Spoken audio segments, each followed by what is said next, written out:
Shalom and welcome to another class in studying Tanakh and journeying through the history of the people of Israel through the eyes of the books of the prophets. We are studying the first book of Kings, chapter 9, today chapter 9 and 10. Two glorious chapters in the entire canon, in the entire book of the Tanakh. I would venture to argue that they are, and certainly chapter 10, the most glorious or the most ideal, maybe perhaps the culmination of everything that happened until now, might be reached in chapter 10 of the book of Kings. Why do I say this? If we recall, God tasked Abraham to go to the land of Israel. And the reason is because Abraham was a man who was a person of chesed and emet, kindness and truth, and who called out in the name of God. And it was during a time where people weren't interested in God, and they forgot about God's name, and it was a very dark time.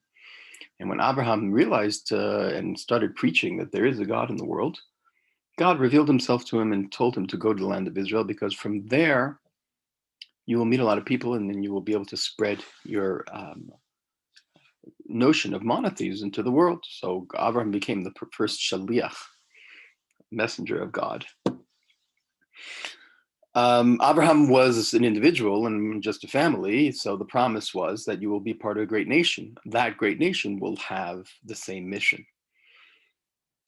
It took some time. He went down to Egypt, but the people of Israel, Exodus, receiving the Torah. That's their guide to help them with this mission that Abraham was able to do without a Torah, because he just intuited, he understood, that's who he was. And at this receiving of the Torah, God said that you will be a people that will call out in the name of God and will teach the world. It didn't happen the first generation. Obviously, they got stuck in the desert. Second generation, they did enter with Joshua, and they spent time conquering the land. And then there were several generations of disarray, of chaos, of no leadership, until Samuel emerged, and he becomes a very strong prophet, but still trying to unite the people, still trying to get them on board on what it means to follow in Abraham's footsteps.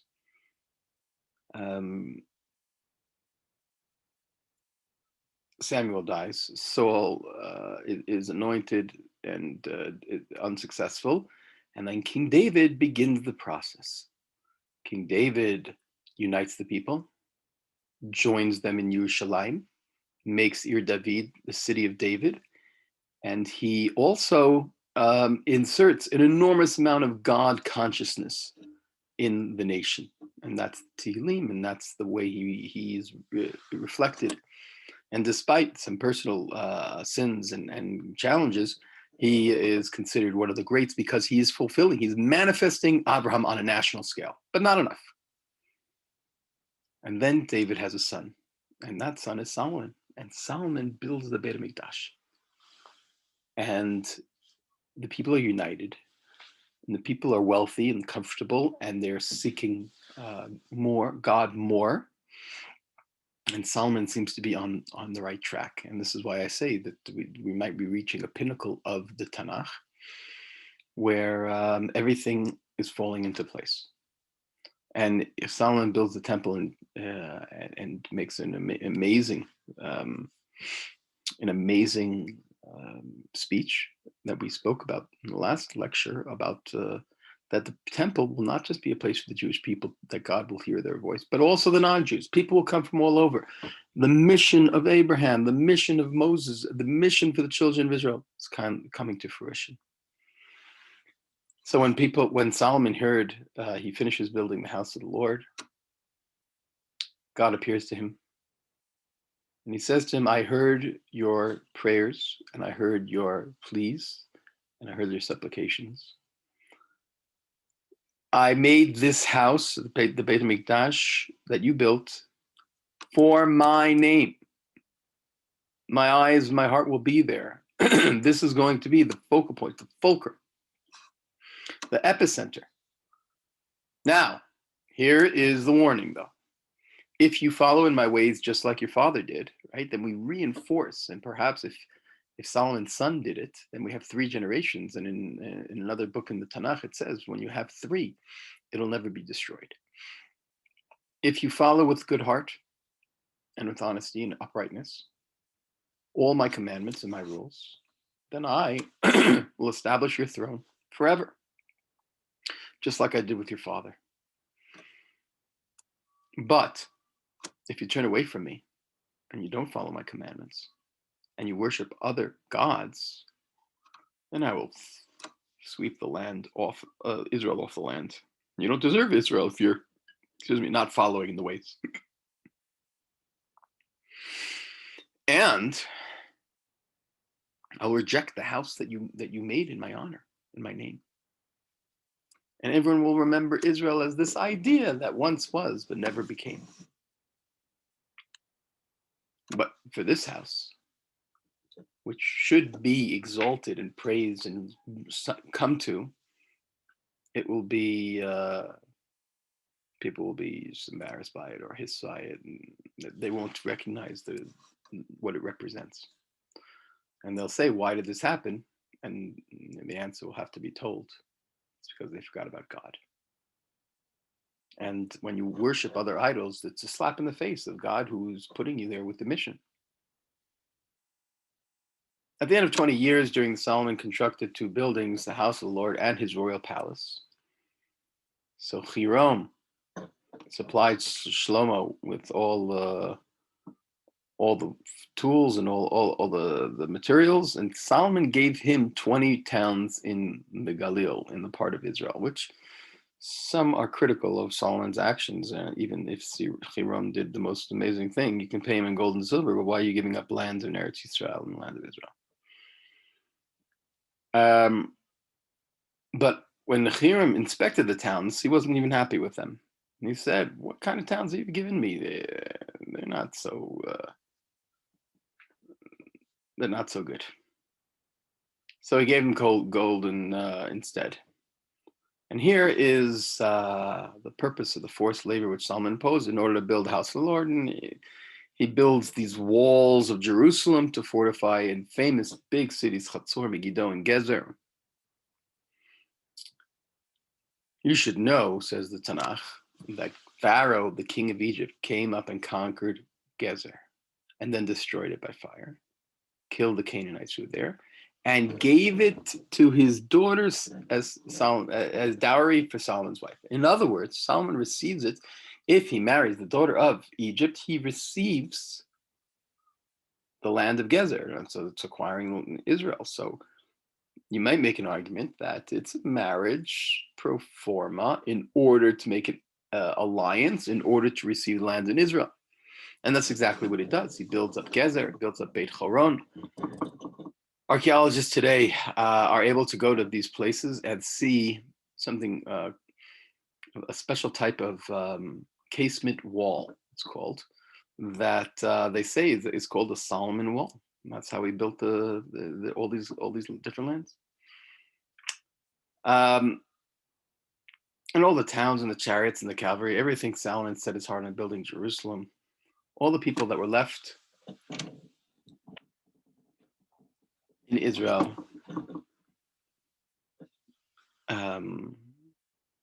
were people whose descendants from the Canaanites, or the 7 nations that Israel was not able to conquer during the time of Yoshua and during the time of Shoftim, during the time of the judges. They didn't finish the actual conquest, and as a result, they're still living in the land of Canaan. Solomon made sure that no Israelites would become slaves, but rather as warriors, attendants, officials, and officers, commanders. So that in order to build an army, you take a tax, but sometimes kings would take a tax and turn people from his own kingdom into slaves, because that's what needed to be. You need labor.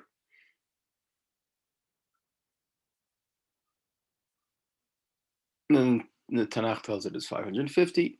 As soon as Pharaoh's daughter went up from the city of David to the palace he had built for her, he built the Milo.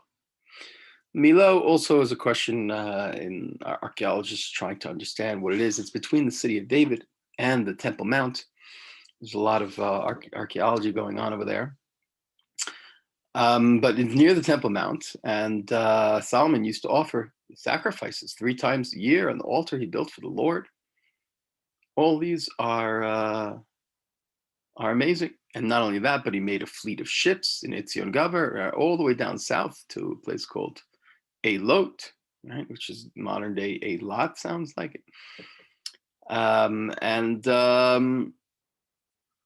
So it's certainly a very, very positive depiction of Solomon's conquest and Solomon's success.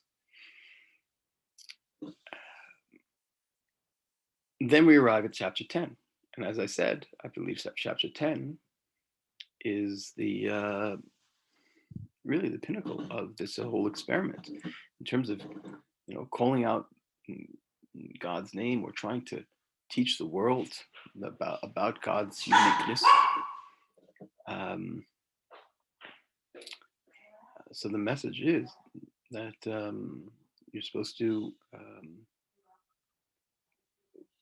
build the temple, and the wisdom of Solomon and the Spirit of God, that it should not only be a local thing that the people in Israel, or maybe in the borders here, but everywhere throughout the world, it should be known. And that's what Solomon prayed for, and that's what the temple was about. The question is, does that take place? And the answer is, in chapter 10 in first book of Kings, that's what happens. And that's why it's so amazing. The Queen of Sheba, all right, where's the Queen of Sheba from? She's all the way from the South Africa, really, really far away. But she heard. And the fact that she heard is very important. But what did she hear? She heard the name of Shlomo through the name of the Lord. In other words, when she heard about Shlomo, she also heard about God. If she only heard about Shlomo alone, that would not be good. But if she heard about Shlomo and he represents this God, then that was intrigued her, and that's something that is noteworthy. And she came to test with hard questions. She arrives in Jerusalem with a whole big group and camels and spices and granite, and she came to Solomon. This is the queen herself who came. And Solomon had answers for all her questions. He was the wisest of them all, right? And she saw all of Solomon's wisdom and the palace that he built, and the fairness table and the seating and the attire and the wine, and she was left breathless. What didn't strike her as breathless is the engagement with God yet. Right? We would have liked her to have heard more about God, but she's certainly impressed with Solomon. Then she says in verse 6, the report I heard in my own land about you and your wisdom was true, but I didn't believe the reports until I came and saw with my own eyes. And you know what?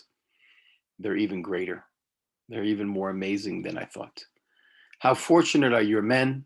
How fortunate are your servants, courtiers, who are always in attendance of you and can hear your wisdom. So until verse 8, this is not the best scenario, because it's all about Solomon. But comes verse 9, and this is the manifestation of everything we're talking about. Israel gets the Torah. Israel lives their lives, the lives of discipline, the lives of wisdom, and the Torah is filled with that, in order that it should overflow so people all over the world will see that and understand that this is the product of God's creation, and this is God's special people. And she says, praise be the Lord your God. Let him be Baruch, let him be blessed. For he delighted in setting you on the throne of Israel. And it is because of the Lord's everlasting love for Israel that he made you administer justice and righteousness, mishpat utzedakah. That verse alone is worth the world, right? Because once again, If it was done by someone who's from Israel, okay, someone from the people that's what they should say. But here, this is someone from a queen from another country, from another, uh, hundreds and hundreds and hundreds of miles away. And then she gives him all these gifts. And the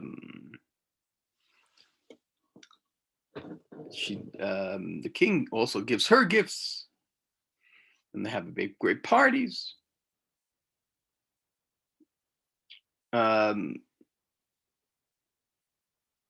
200 shields of gold and 600 shekel of gold. And there's a lot of gift giving, a lot of thrones. The king made a throne of ivory and laid it with gold.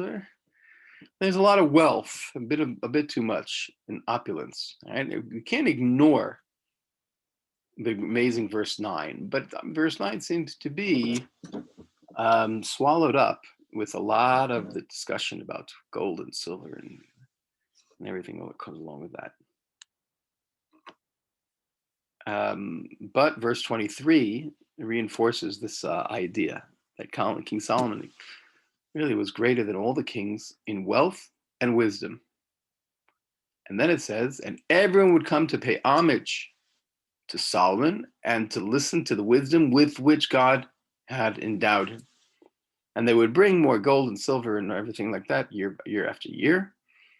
And his army grew bigger, 1,400 chariots, 12,000 horses. Silver as plentiful as possible. Amazing horses. Chariot important for Mitzrayim cost 600. And that's how the chapter ends.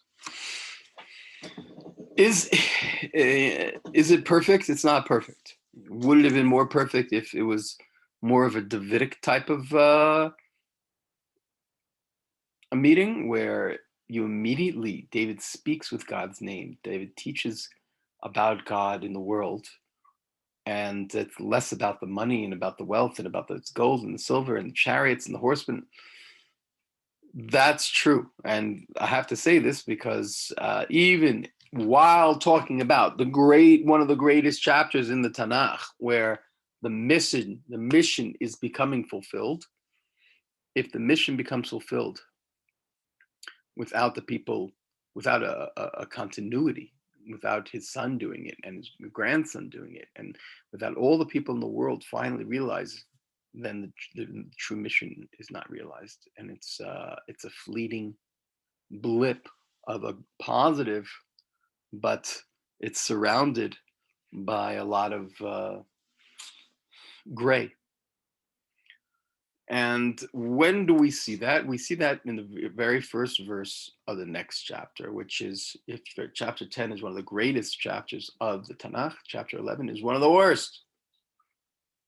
Chapter 11. And it begins by saying that King Solomon loved foreign women and the daughter of Pharaoh, and Moabites and Ammonites and Adamites and Sidonites and Chittites.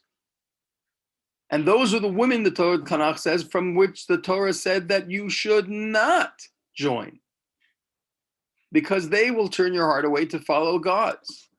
And Solomon loved those women.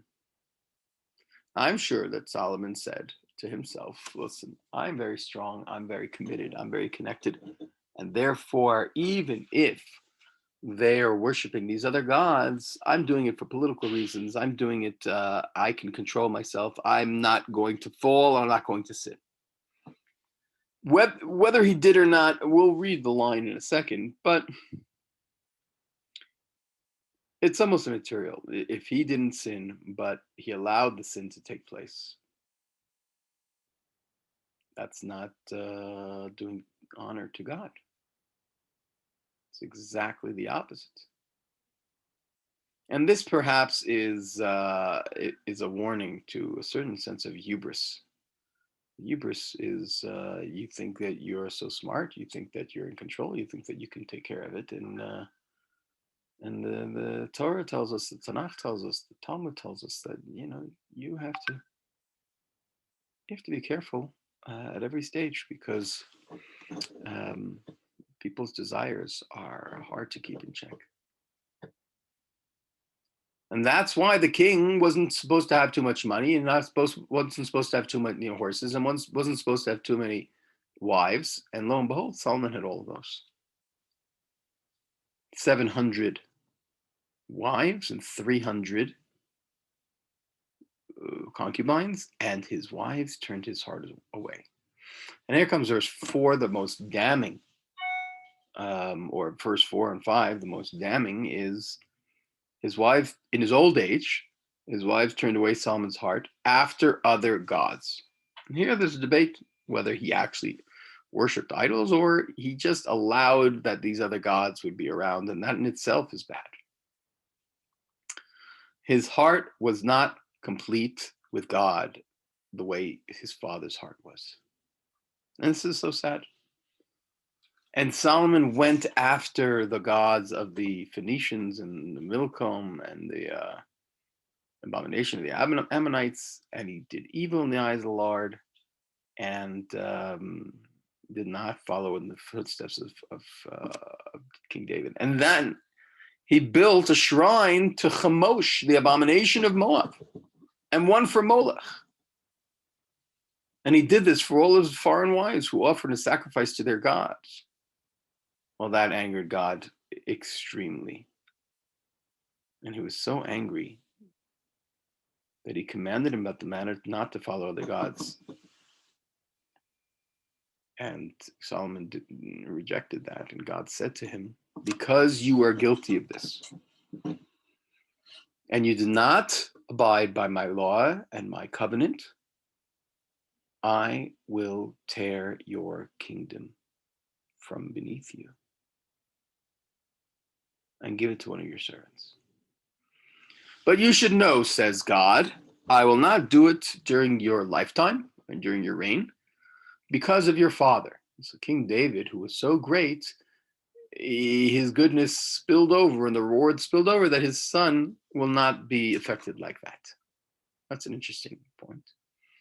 However, I will not tear away the whole kingdom. I will give your son one tribe because of David, right? So this is a slap in the face, right? You Solomon, you could have been so great, and you could have had a life that was so ideal.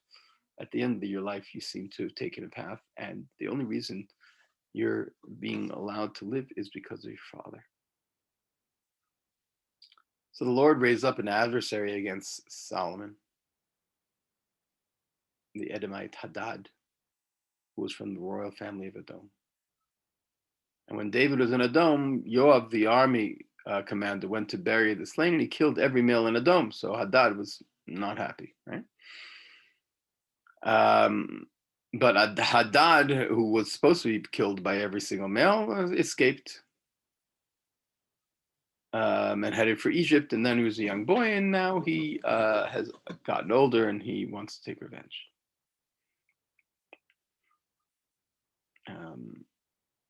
Hadad subsequently finds favor in the eyes of Pharaoh, and he gets the wife, Queen Tachpenes.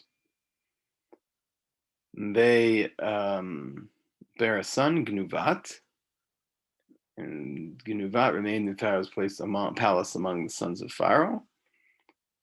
And when Hadad heard that David had died and David's general had died, he said, let me go back to my country. I want to go and conquer and take revenge.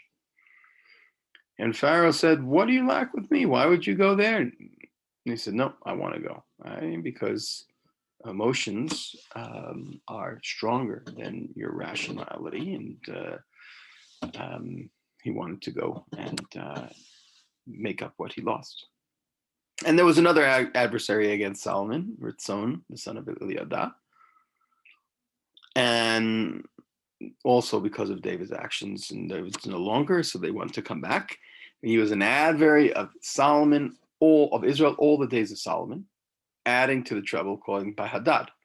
Okay, so we're discussing now the punishments of Solomon during his time. Once again, he remains king, but it's not how it was before the sin. It was, back then, it was ideal. It was utopian. Everyone was doing things right. And now there's trouble and angst and crisis and consternation. So, but not only that, in verse 26,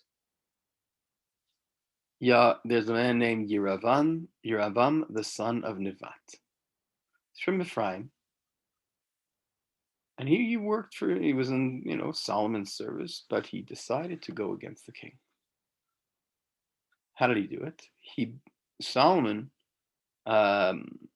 built the Milo, as we discussed, that, right? And repaired the breach of the city of his father. And Yeravam was a very strong man, very capable, very likable. And so Solomon appointed him over all the labor of the house of Joseph.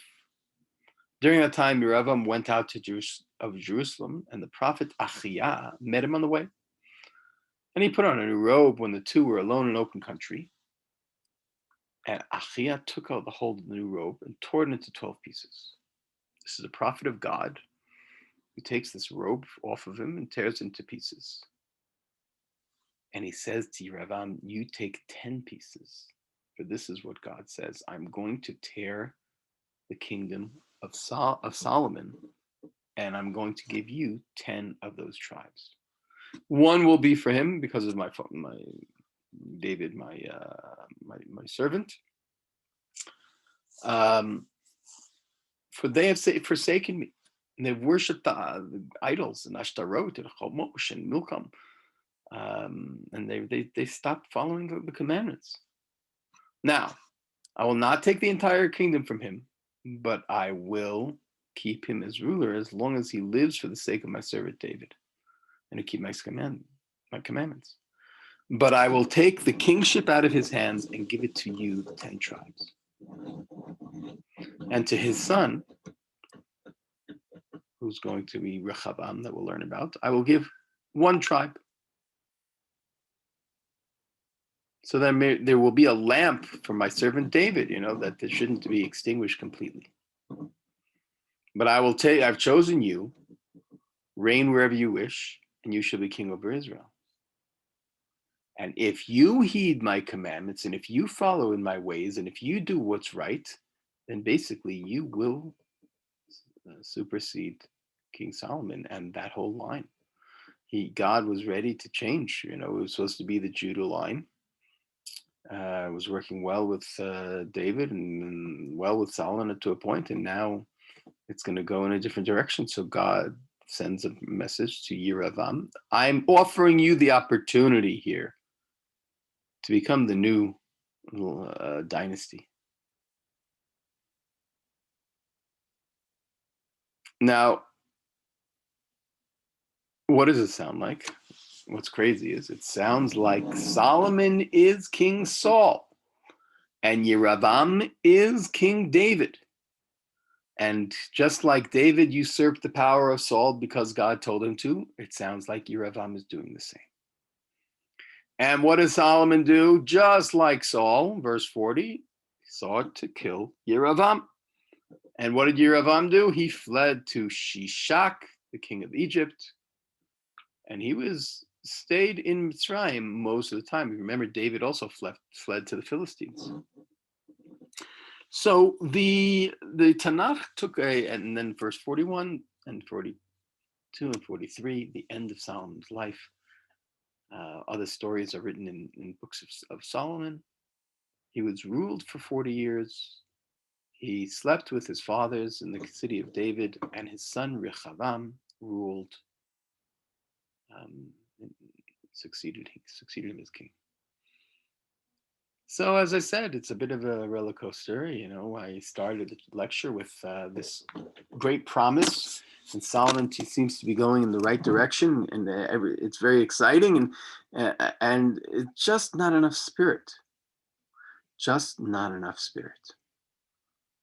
And even the bright spot of the Melchat Shva, it was not enough, so that at the end of his life, Solomon seems to have allowed for idolatry to run rampant, and God said, enough, and he chooses someone else. Doesn't even choose his son Rechavam. He chooses Yeravam ben Nevat. We're going to learn more about him and more about what happens with Solomon's son in the next class.